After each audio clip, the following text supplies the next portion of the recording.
जयंती मंगला काली भद्रकाली कपालिनी दुर्गा क्षमा शिवा धात्री स्वाहा स्वधा नमोस्तुते। जय माँ काल रात्रि रक्त है करती पान, नवरात्रि के 7वें दिन सारे करते ध्यान। रक्त बीज वध के लिए लिया काली अवतार, भक्त के जीवन में भी भर दो हल्की सी मुस्कान। या देवी सर्वभूतेषु कालरात्रि रूपेण संस्थिता, नमस्तस्यै नमस्तस्यै नमस्तस्यै नमो नमः। प्रिय भक्तजनों, आज के दिन महाविद्या माँ धूमावती और माँ कालरात्रि देवी की पूजा की जाती है। नवरात्रि के 7वें दिन माता के इसी स्वरूप को ध्यान रखकर इनकी पूजा की जाती है और देवी का यह नाम उनके स्वरूप के कारण है। इस स्वरूप में माता का वर्ण काजल के समान काला है। माँ कालरात्रि की 4 भुजाएं हैं। ऊपर की दाहिनी भुजा से माँ अपने भक्तों को वर प्रदान करती है और निचली दाई भुजा से अभय देती है, जबकि बाई भुजाओं में माँ कालरात्रि खड्ग और कटीला मूसल धारण करती है। इनके केश खुले रहते हैं और गले में विद्युत की माला शोभा पाती है, जिसकी चमक से ऐसा लगता है कि मानो बिजली चमक रही हो। क्रोध में माँ की नासिका से अग्नि धधकती रहती है और माता कालरात्रि का वाहन गर्दभ है। अब जानिए महाविद्या धूमावती के बारे में। माँ धूमावती की पूजा सुहागिन महिलाओं को नहीं करनी चाहिए। साथ ही इनकी पूजा में केवल माँ दुर्गा का ध्यान करके ही पूजा की जाती है। माँ धूमावती का कोई स्वामी नहीं है, इसलिए शास्त्रों के अनुसार यह विधवा माता मानी गई है। शास्त्र के अनुसार इनकी साधना करने से भक्तों के जीवन में निडरता और निश्चिंतता आती है, साथ ही आत्मबल का विकास भी हो जाता है। महाविद्या धूमावती अपने भक्तों के सभी रोग और कष्ट दूर करती है, उनके शत्रुओं का नाश करती है। अब सुनिए महाविद्या धूमावती के प्राकट्य की पहली कथा। कथा के अनुसार जब देवी सती ने पिता के यज्ञ में अपनी इच्छा से स्वयं को जलाकर भस्म कर दिया, तब उनके जलते हुए शरीर से जो धुआं निकला, उससे ही महाविद्या धूमावती का जन्म हुआ। इसलिए वे हमेशा उदास अवस्था में दिखाई देती है। यानी कि महाविद्या धूमावती धुएं के रूप में देवी सती का ही भौतिक स्वरूप है। दूसरी कथा के अनुसार जब एक बार देवी पार्वती भगवान शिव के साथ हिमालय पर्वत पर विचरण कर रही थी, तभी उन्हें बहुत जोरों की भूख लगी। तब भगवान शिव से उन्होंने कहा कि हे महादेव, मुझे भूख लगी है, कृपया मेरे लिए भोजन का प्रबंध कीजिए। किंतु देवी की बात को सुनकर भगवान शिव कहने लगे कि हे देवी, अभी भोजन का कोई प्रबंध नहीं हो सकता। महादेव की यह बात सुनकर देवी क्रोधित हो गईं और क्रोध के मारे कहने लगी, ठीक है, यदि आप मेरे लिए भोजन का प्रबंध नहीं कर सकते तो मैं तुम्हें ही खा जाती हूँ। और ऐसा कहते ही भगवान शिव को वे निगल गईं। अब भगवान शिव तो स्वयं इस जगत के परिपालक हैं, तब वे भी देवी की इस लीला में सम्मिलित हो गए। तब भगवान शिव ने उनसे अनुरोध किया कि हे देवी, कृपा मुझे बाहर निकालो। भगवान शिव के बार बार अनुरोध करने पर देवी ने उन्हें उगलकर बाहर निकाल दिया।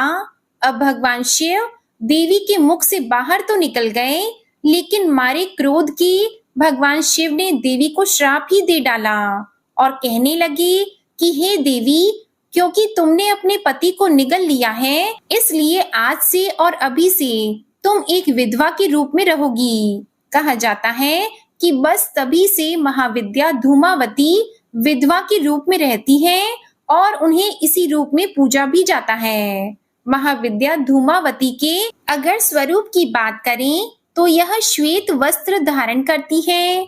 इनके खुले हुए केश हैं, हाथ में सूप धारण करती हैं और इनका वाहन कौवा है। ऐसा कहा जाता है कि महाविद्या धूमावती क्योंकि एक विधवा के रूप में होती हैं, इसलिए सुहागिन महिलाओं को प्रकट रूप में उनकी पूजा नहीं करनी चाहिए और ना ही उन्हें भोग वगैरह अर्पित करनी चाहिए।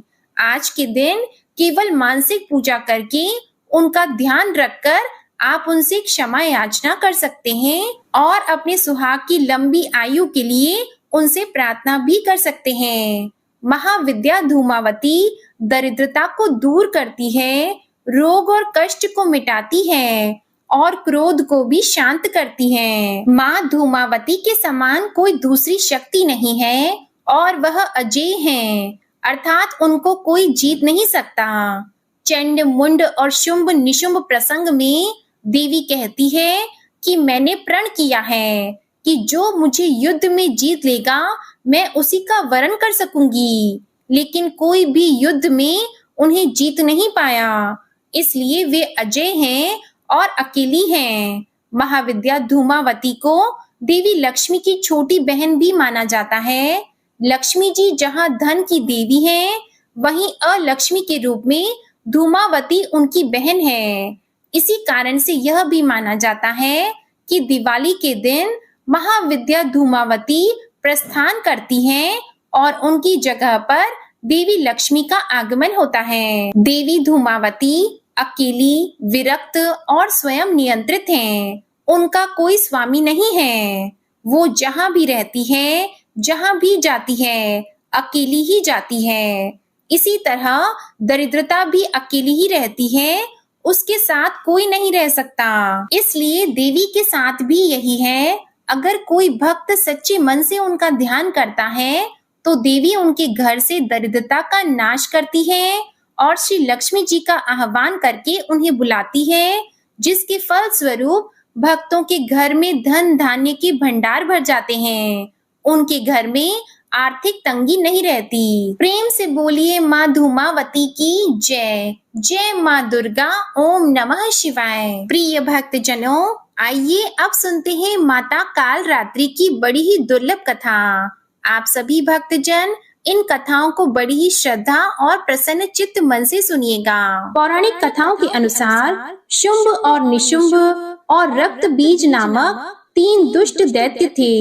इन तीनों ने मिलकर तीनों लोकों में हाहाकार मचा दिया था। समस्त प्राणियों और देवताओं के सामने जीवन संकट उत्पन्न हो गया था। इन दुष्ट दैत्यों के बल के आगे कोई भी अस्त्र शस्त्र टिक नहीं पा रहा था। अंत में परेशान होकर सभी देवतागण भगवान शिव के पास पहुँचे और उनसे समस्त प्राणियों और अपने प्राणों की रक्षा की गुहार लगाई। शिव जी ने देवताओं की व्यथा को समझते हुए उन्हें शीघ्र ही इस संकट से छुटकारा दिलाने एवं समस्त प्राणियों की सुरक्षा का वचन दिया। शिव शंकर जी को पता था कि इन दैत्यों का संहार माता पार्वती ही कर सकती हैं। इसके बाद भगवान शिव ने माता पार्वती से कहा, हे देवी, आप आदि शक्ति जगत जननी हैं। आपके तेज का सामना तीनों लोकों में कोई नहीं कर सकता है। आप इन दुष्ट राक्षसों का वध करके इस सृष्टि की रक्षा करें। शिव जी की आज्ञा पाकर माता पार्वती ने दुर्गा देवी का रूप धारण किया तथा शुंभ निशुंभ और रक्त बीज का वध करने निकल पड़ी। मगर उन दानवों को समाप्त करने में एक विकराल समस्या थी। रक्त बीज को यह वरदान मिला हुआ था कि जहाँ भी उसके रक्त की एक भी बूंद नीचे गिरेगी, वहाँ रक्त बीज जैसा दूसरा दानव उत्पन्न हो जाएगा, जिसके कारण उसका वध करना अत्यंत कठिन हो जाता था। माँ दुर्गा ने दानवों की सेना का संहार करना आरंभ कर दिया और भीषण युद्ध हो रहा था। ऐसा लगता था जैसे पृथ्वी रक्त से लाल हो जाएगी। माँ दुर्गा अपने सिंह पर सवार होकर दानवों के खेमे में प्रलय मचा रही थी। उनका रुद्र रूप देखकर दानव भय से कांप रहे थे। चारों तरफ रक्त और लाशों का अंबार लग गया था। सभी दानव काल के गाल में समा गए, मगर असल कार्य तो रक्त बीज का वध करना था। अब देखिए, माता दुर्गा जब भी रक्त बीज पर प्रहार करती, वह हंसने लगता और जहाँ भी धरती पर उसका रक्त गिरता, सैकड़ों रक्त बीज पुनः उठकर माता से युद्ध करने लगते। माता समझ गई, इसका वध करने के लिए इसका रक्त भूमि पर नहीं गिरने देना है। आदि शक्ति माता दुर्गा ने उसी क्षण अपने तेज से माता कालरात्रि को उत्पन्न किया, और जैसे ही माँ दुर्गा ने रक्त बीज का सर काटा, कालरात्रि ने उसका रक्त नीचे गिरने से पहले ही अपने मुंह में भर लिया और दूसरा रक्त बीज उत्पन्न ही नहीं हो सका। इस प्रकार माँ दुर्गा की स्वरूप कालरात्रि प्रकट हुई और रक्त बीज का वध हुआ।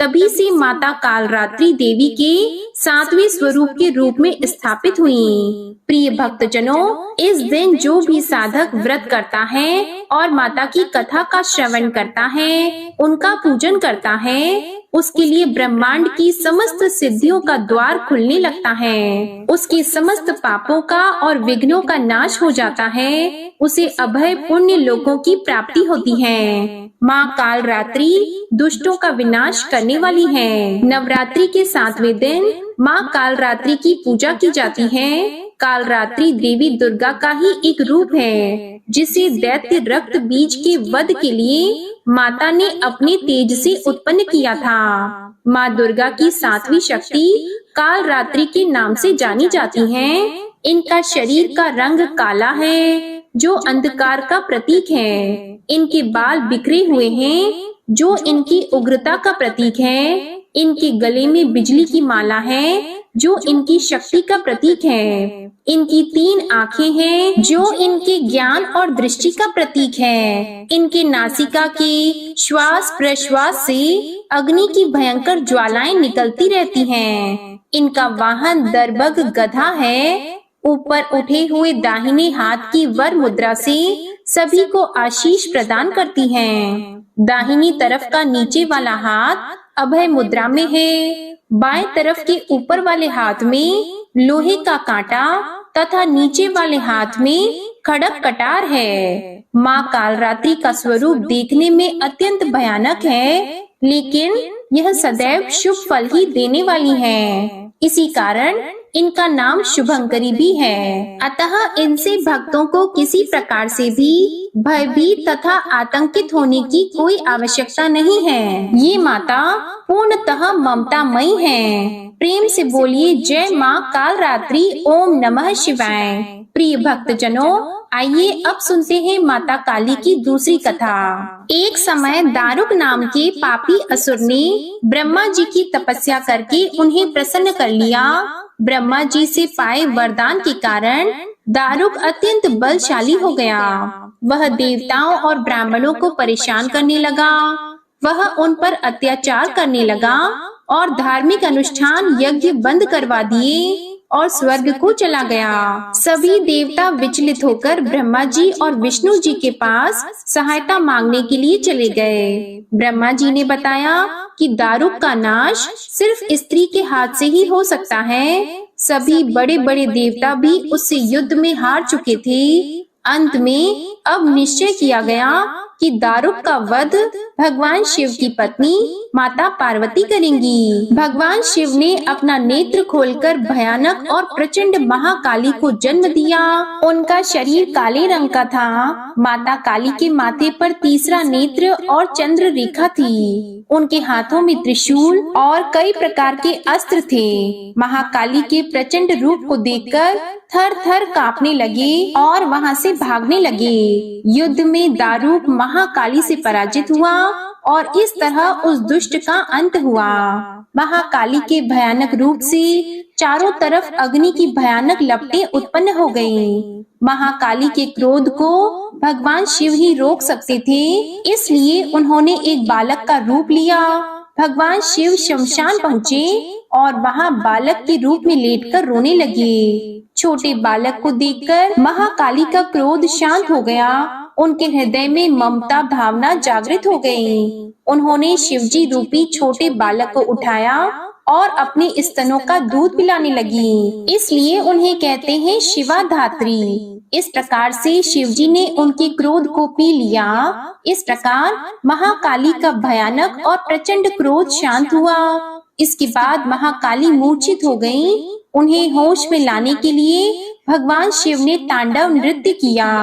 होश में आने पर वे पुनः माता पार्वती के रूप में आ चुकी थी। माता पार्वती भगवान शिव का नृत्य देखकर नृत्य करने लगी, जिसके कारण उन्हें योगिनी नाम से पुकारा जाता है। एक बार सभी प्रेम से बोलिए जय माता काली। प्रिय भक्तजनों, आइए अब सुनते हैं माता काली की बड़ी ही दुर्लभ और चमत्कारी कथा। सुंदरपुर नामक एक बहुत ही सुंदर नगर था। उस नगर में माता काली का एक विशाल और भव्य मंदिर था और उस मंदिर के बाद चारों तरफ जंगल और झाड़ियों का इतना गहन साम्राज्य था कि शाम के समय उधर कोई भी भूले भटके से नहीं जाता था। यहाँ तक कि मंदिर के पुजारी भी धुंधला छाने से पहले ही मंदिर में दिया जलाकर आरती वगैरह करके माता को शयन करा के जल्दी से विदा हो जाते थे। उसी मंदिर के पास एक नहर था। नहर के उस पार उसी गांव में एक ब्राह्मण रहते थे, जो कि माता काली के बहुत बड़े भक्त थे। स्वभाव से अत्यंत भोले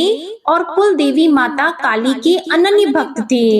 लोगों के लाख मना करने के बाद भी जाड़ा, गर्मी, बरसात, मौसम कैसा भी हो, रात को भोजन करके सोने से पहले वे नहर पार करके मंदिर में मत्था टेकने जरूर जाते थे। ऐसे ही पौष की एक सर्द रात थी। वातावरण में गहरी धुंध छाई हुई थी, क्योंकि उस समय घड़ी का उतना चलन नहीं था। तो ब्राह्मण देव भोजन करने के बाद अपने खेत की रखवाली तथा माता का दर्शन करने के लिए वहां पर चले आए। खेत में फसलों की रखवाली करते हुए उन्हें काफी समय हो गया। आसमान में कोहरे की वजह से चांद दिखाई नहीं दे रहा था, सो समय का ठीक ठीक अंदाजा नहीं लग पाया और शरीर पर कंबल डाले ब्राह्मण देव रोज की तरह मंदिर की ओर बढ़ चले। क्योंकि उस समय नहर में पानी घुटनों से ज्यादा नहीं था, तो पार करने में ज्यादा परेशानी नहीं हुई। जाड़े की उसी रात जब वह मंदिर के पास पहुँचे, दूर दूर तक सन्नाटा छाया हुआ था। एक पल तो उनका शरीर भय के मारे गनगना गया, उनकी आंखें मुंद गई। थोड़ी देर में उन्हें आभास हुआ कि उनके आसपास कई सारे लोगों का जमावड़ा हो चुका है, जो आहिस्ते आहिस्ते उन्हें अपने घेरे में लेने के लिए अपना घेरा तंग कर रहे हैं। ब्राह्मण देव ने कहा, हे माँ, क्या आज की रात तुम्हारे धाम पर ही मेरी जीवन लीला समाप्त हो जाएगी? उन्होंने मन ही मन माता से गुहार लगाई और तब उन्हें लगा कि वे दुष्ट आत्माएं बस उन्हें दबोचने ही वाली हैं। अचानक मंदिर के अंदर रखे हुए नगाड़े अनायास ही जोर जोर से बजने लगे। ब्राह्मण चौंक गए और सोचा कि रात के इस वक्त मंदिर में कौन बैठा है। नगाड़ा बजाने के लिए उन्होंने अपनी आंखें खोली। आसपास किसी का नामो निशान तक नहीं था। सहसा उनकी नजरें मंदिर के द्वार की ओर उठी। कपाट चौखट खुला हुआ था और उसमें से साक्षात माता काली बाहर आ रही थी। माता काली ने कहा, क्या रे ब्राह्मण, यही समय मिला तुझे मेरे पास आने का? जानता नहीं ये मेरे शयन का समय है। अभी मुझे थोड़ी सी ही देर हो जाती तो तू जिंदा नहीं रहता। फिर कल को लोग यही कहते कि माता काली का इतना बड़ा भक्त था और उन्हीं के धाम पर उसके प्राण न बच पाए। माता की बातें सुनकर ब्राह्मण ने कहा, माई, ये तो मेरे रोज का नियम है, आज कैसे तोड़ देता? ब्राह्मण माता को देखकर निहाल हो गए और उनके चरणों में लोटने पोटने लगे। माता ने कहा, पगली, रोज से आज ज्यादा देर हो गई है, अभी आधी रात का समय हो चला है। ब्राह्मण ने कहा, माई, गलती हो गई, मुझे समय का पता ही नहीं चला, पर क्या करूं, जब तक आपके दर्शन नहीं कर लेता मुझे संतोष ही नहीं मिलता। माता काली ने कहा, जानती हो पगले, इसलिए तो पहली बार किसी के सामने साक्षात आई हूँ, पर तू यह भी मूर्खता छोड़ दे, आधी रात में इस तरह से मेरे दर्शन करने के लिए मत आया कर। तू मुझे अपने स्थान से ही याद कर लिया कर, मेरा ध्यान कर लिया कर, मैं तेरे पास चली आऊंगी। ब्राह्मण ने कहा, माता, यह तो मेरी भक्ति है। तो माता रानी ने उससे कहा, निसंदेह तुम्हारी भक्ति उत्कृष्ट है, इसीलिए तो कह रही हूँ, अब आज के बाद तुझे रात में यहाँ आने की कोई आवश्यकता नहीं। तू घर से ही मुझे प्रणाम कर लेना, मैं स्वीकार कर लूंगी। जब दर्शन का जी चाहे दिन में आ जाना। ब्राह्मण ने कहा, माई क्षमा करना, आपने मुझे साक्षात दर्शन दिए हैं, जीवन धन्य हो गया। अब आपको कष्ट देकर मुझे नरक में नहीं जाना, आप वापस मंदिर में जाइए, मैं स्वयं घर चला जाऊंगा। इस प्रकार से ब्राह्मण ने हाथ जोड़ते हुए विनती की और माता ने कहा, तू चुपचाप घर चल, मैं तुझे घर छोड़कर ही आऊंगी। फिर आगे आगे माता काली और पीछे पीछे ब्राह्मण देव दोनों नहर के पास पहुँचे ही थे कि ब्राह्मण का शरीर झंझना गया। सामने से सफेद धोती और खड़ाऊ पहने एक वृद्ध आदमी आ रहे थे। उन्होंने आगे बढ़कर माता देवी के चरण स्पर्श किए। फिर माता देवी ने सारी बातें बता दी। ब्राह्मण ने आगे बढ़कर वृद्ध के चरणों में माथा पटका। उसने कहा, हे देवता, आप कौन हैं? मैंने आपको पहचाना नहीं। बदले में जवाब माता रानी ने दिया, अरे यही तो तुम्हारे गांव के देवता हैं, कभी देखे नहीं तो पहचानोगे कैसे? रात की पहर जब मेरा शयन करने का समय होता है, यह पूरे गांव क्षेत्र का भ्रमण करते हैं ताकि कुछ अनिष्ट ना हो। ग्राम देवता मुस्कुराए और बोले, माई, अब आप अपने धाम पर जाइए, मैं इसे गांव छोड़कर आता हूँ। प्रिय भक्तजनों, ब्राह्मण का तो जैसे भाग्य ही उदय हो गया था। माता के चरणों में देर तक पड़े अश्रु बहाते रहे। फिर ग्राम देवता के साथ गांव के समीप आए। ग्राम देवता ने कहा, हे ब्राह्मण, अब तू घर जा, जब भी मन से याद करे हम लोग तुम्हारे पास होंगे, लेकिन अंधियारी रात में अपने प्राणों को संकट में डालकर हम लोगों के पास आने की गलती दोबारा मत करना। ब्राह्मण ने कहा, बाबा, जब आप और माता साथ में हैं तो मुझे क्या सोचना? इससे प्रसन्न होकर ग्राम देवता ने कहा, इसी निर्दोष विश्वास ने तो तुम्हारी रक्षा की है बच्चे, लेकिन इसका यह अर्थ नहीं कि तू अपने प्राण जानबूझकर संकट में डाले। मनुष्य को विधाता ने इसीलिए विवेकशील बनाया है ताकि वह ऊंच नीच का भेद कर सके। समय अनुकूल आचरण सबको करना चाहिए। तुम्हारी आस्था प्रशंसनीय है, इसलिए कहता हूँ, रात को या खराब मौसम में अपने घर से ही याद कर लेना हमें और माता काली को, बाकी जब भी जी चाहे चले आना। यह कहकर ग्राम देवता गांव की सीमा से लौट चले। उस घटना के बाद ब्राह्मण देवता की जीवन धारा ही बदल गई। माता काली और ग्राम देवता के आशीर्वाद से वह ब्राह्मण खुशहाल और धनवान हो गया। उसके घर उसके अनेक संतानों ने जन्म लिया और वह माता काली का अनन्य भक्त हो गया। ओम नमः शिवाय। जय माता काली। जय हो ग्राम देवता। प्रिय भक्तजनों, आइए अब सुनते हैं दुर्गा सप्तशती का अध्याय 6, धूम्रलोचन वध। महर्षि मेधा ने कहा, देवी की बात सुनकर दूत क्रोध में भरा हुआ वहां से असुरेंद्र के पास पहुंचा और सारा वृतांत उसे कह सुनाया। दूत की बात सुनकर असुरेंद्र के क्रोध का पारावर न रहा और उसने अपने सेनापति धूम्रलोचन से कहा, धूम्रलोचन, तुम अपनी सेना सहित शीघ्र वहां जाओ और उस दुष्टा के केशों को पकड़कर उसे घसीटते हुए यहाँ ले आओ। यदि उसकी रक्षा के लिए कोई दूसरा खड़ा हो, चाहे वह देवता, यक्ष अथवा गंधर्व ही क्यों न हो, उसको तुम अवश्य मार डालना। महर्षि मेधा ने कहा, शुंभ के इस प्रकार आज्ञा देने पर धूम्रलोचन 60,000 राक्षसों की सेना को साथ लेकर वहां पहुंचा और देवी को देख ललकार कर कहने लगा, अरे तू अभी शुंभ और निशुंभ के पास चल। यदि तू प्रसन्नता पूर्वक मेरे साथ न चलेगी तो मैं तेरे केशों को पकड़ घसीटता हुआ तुझे ले चलूंगा। तब देवी बोली, असुरेंद्र का भेजा हुआ तेरे जैसा बलवान यदि बल पूर्वक मुझे ले जाएगा तो ऐसी दशा में मैं तुम्हारा कर ही क्या सकती हूँ। महर्षि मेधा ने कहा, ऐसा कहने पर धूम्रलोचन उसकी ओर लपका, किंतु देवी ने उसे अपनी हुंकार से ही भस्म कर डाला। यह देखकर असुर सेना क्रोधित होकर देवी की ओर बढ़ी, परंतु अंबिका ने उन पर तीखे बाणों, शक्तियों तथा फरसों की वर्षा आरंभ कर दी। इतने में देवी का वाहन भी अपनी ग्रीवा के बालों को झटकता हुआ और बड़े भारी शब्द करता हुआ असुर सेना में कूद पड़ा। उसने कई असुर अपने पंजों से, कई अपने जबड़ों से और कई को धरती पर पटककर अपनी दाढ़ों से घायल करके मार डाला। उसने कई असुरों के अपने नख से पेट फाड़ डाले और कई असुरों का तो केवल थप्पड़ मारकर सिर धड़ से अलग कर दिया। कई असुरों की भुजाएं और सिर तोड़ डाले और गर्दन के बालों को हिलाते हुए उसने कई असुरों को पकड़कर उनके पेट फाड़कर उनका रक्त पी डाला।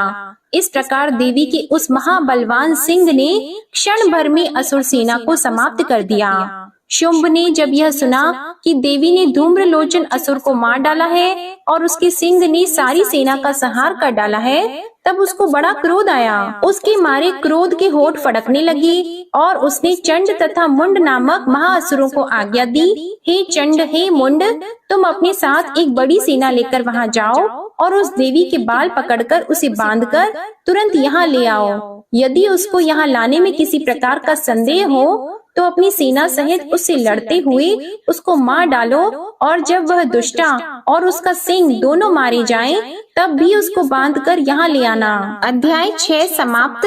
अध्याय 7 प्रारंभ। इस अध्याय में चंड और मुंड का वध। महर्षि मेधा ने कहा, दैत्यराज की आज्ञा पाकर चंड और मुंड चतुरंगिनी सेना को साथ लेकर हथियार उठाए हुए देवी से लड़ने के लिए चल दिए। हिमालय पर्वत पर पहुंचकर उन्होंने मुस्कुराती हुई देवी जो सिंह पर बैठी हुई थी उन्हें देखा। जब असुर उनको पकड़ने के लिए तलवारें लेकर उनकी ओर बढ़े, तब अंबिका को उन पर बड़ा क्रोध आया और क्रोध के मारे उनका मुख काला पड़ गया, उनकी भ्रिकुटियां चढ़ गईं और उनके ललाट में से अत्यंत भयंकर तथा अत्यंत विस्तृत मुख वाली लाल आंखों वाली काली प्रकट हुई, जो कि अपने हाथों में तलवार और पाश लिए हुए थी। वह विचित्र खड्ग धारण किए हुई थी तथा चीते के चर्म की साड़ी एवं नर मुंडों की माला पहन रखी थी। उसका मांस सूखा हुआ था और शरीर केवल हड्डियों का ढांचा था, और जो भयंकर शब्द से दिशाओं को पूर्ण कर रही थी, वह असुर सेना पर टूट पड़ी और दैत्यों का भक्षण करने लगी। वह पार्श्व रक्षकों, अंकुशधारी महावतों, हाथियों पर सवार योद्धाओं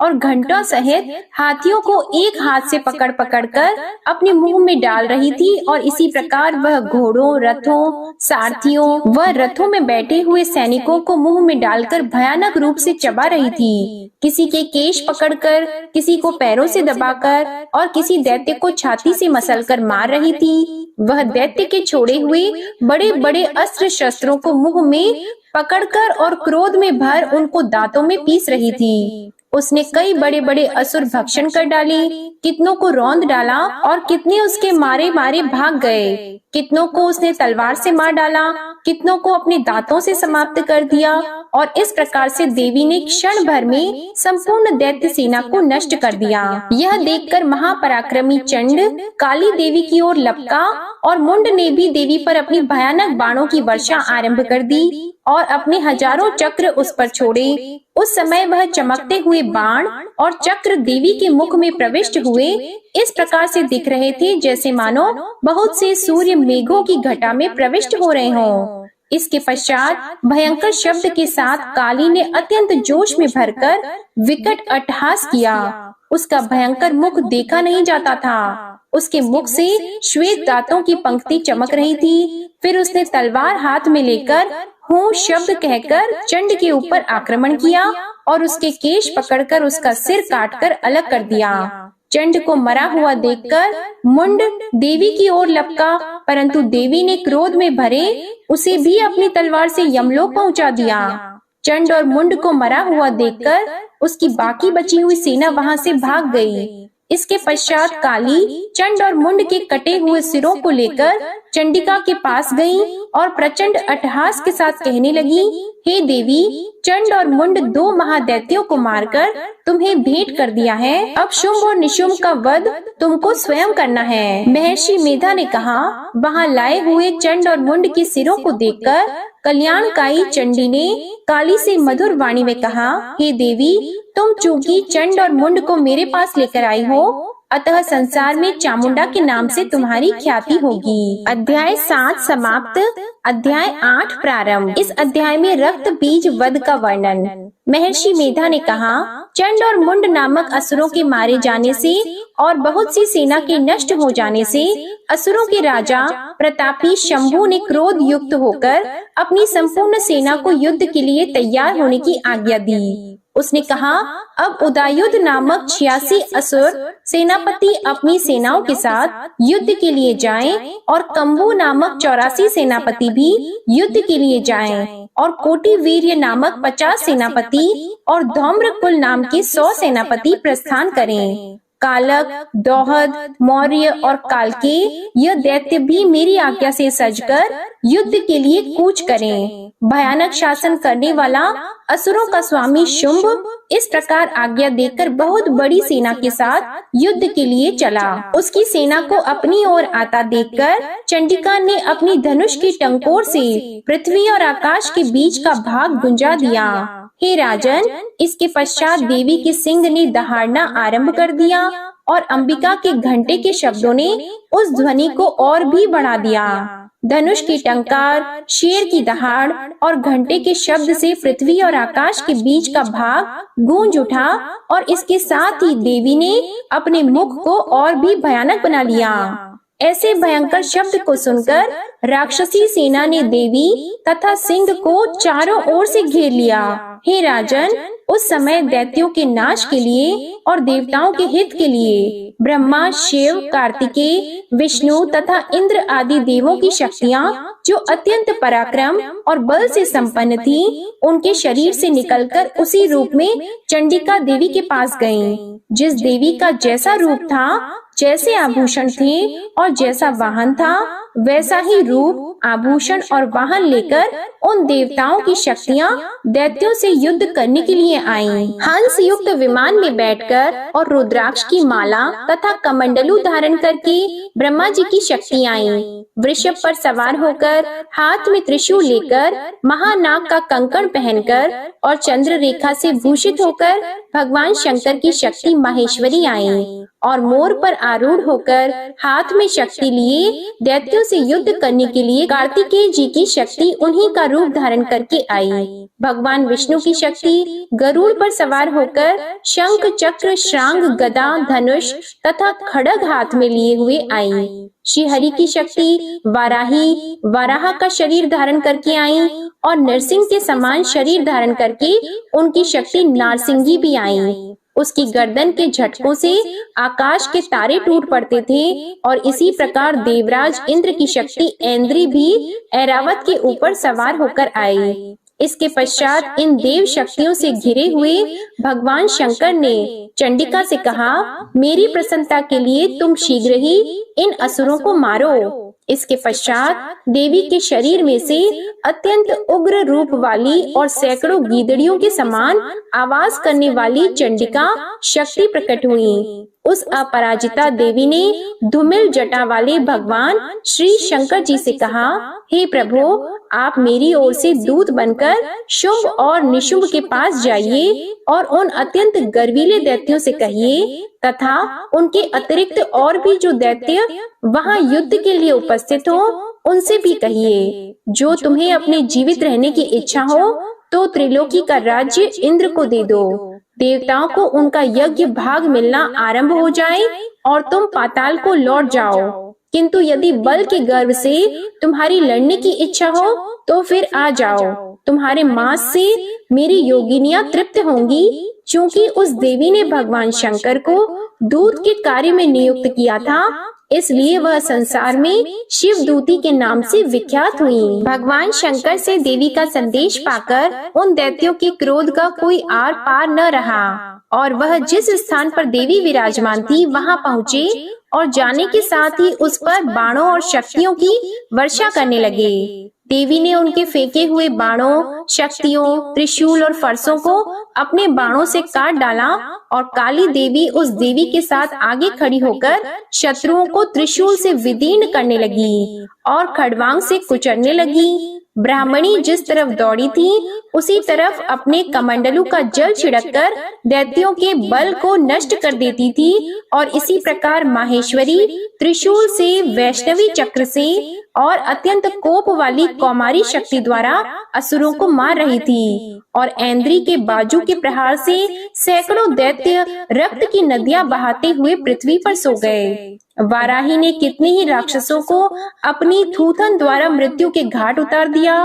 दाढ़ों के अग्रभाग से कितने ही राक्षसों की छाती को चीर डाला और चक्र की चोट से कितनों को ही विदीर्ण करके धरती पर डाल दिया। बड़े बड़े राक्षसों को नारसिंही अपने नखों से विदीर्ण करके भक्षण कर रही थी और सिंहनाद से चारों दिशाओं को गुंजाती हुई रणभूमि में विचर रही थी। शिवदूती के प्रचंड अट्टहास से कितने ही दैत्य भयभीत होकर पृथ्वी पर गिर पड़े और उनके गिरते ही वह उनको भक्षण कर गयीं। इस तरह क्रोध में भरे हुए मात्र गणों द्वारा नाना प्रकार के उपायों से बड़े बड़े असुरों को मरते हुए देखकर राक्षसी सेना भाग खड़ी हुई और उनको इस प्रकार भागता देखकर रक्त बीज नामक महापराक्रमी राक्षस क्रोध में भरकर युद्ध के लिए आगे आया। उसके शरीर से रक्त की बूंदें पृथ्वी पर जैसे ही गिरती थी, तुरंत वैसे ही शरीर वाला तथा वैसे ही बलवान दैत्य पृथ्वी से उत्पन्न हो जाता था। रक्त बीज गदा हाथ में लेकर ऐन्द्री के साथ युद्ध करने लगा।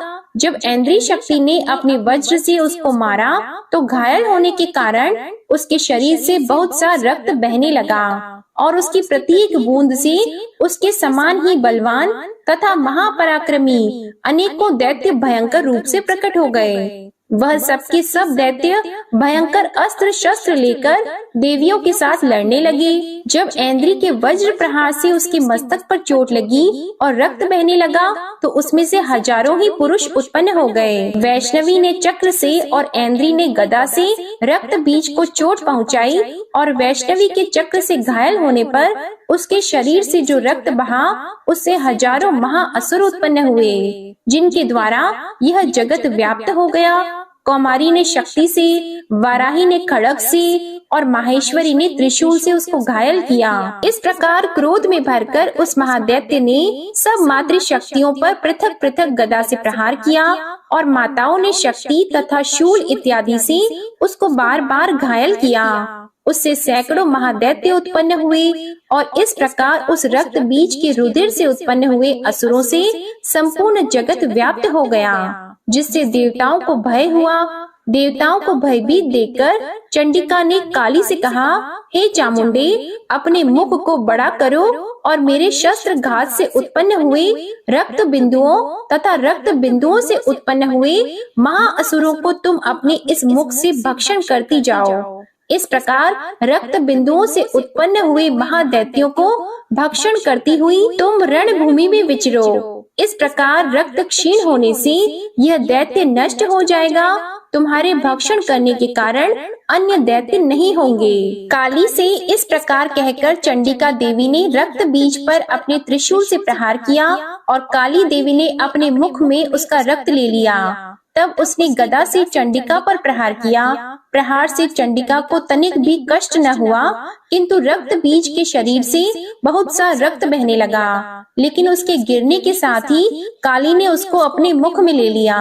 काली के मुख में उस रक्त से जो असुर उत्पन्न हुए उनको उसने भक्षण कर लिया और रक्त को पीती गयी। फिर देवी ने रक्त बीज को, जिसका की खून काली ने पिया था, चंडिका ने उस दैत्य को वज्र, बाण, खड़ग तथा रिष्टि इत्यादि से मार डाला। हे राजन, अनेक प्रकार के शस्त्रों से मारा हुआ और खून से वंचित वह महादैत्य रक्त बीज पृथ्वी पर गिर पड़ा हे राजन, उसके गिरने से देवता अत्यंत प्रसन्न हुए और माताएं उन असुरों का रक्त पीने के पश्चात उद्यत होकर नृत्य करने लगी। जय माता दी। आज के अध्याय समाप्त होते हैं। इसके आगे का वर्णन आप आने वाली वीडियो में जरूर देखिएगा। आज की कथा पसंद आई हो तो वीडियो को लाइक करिएगा, शेयर करिएगा, कमेंट में माँ धूमावती और माँ कालरात्रि की जय लिखिएगा और हमारे चैनल को सब्सक्राइब जरूर कीजिएगा। जय माता दी।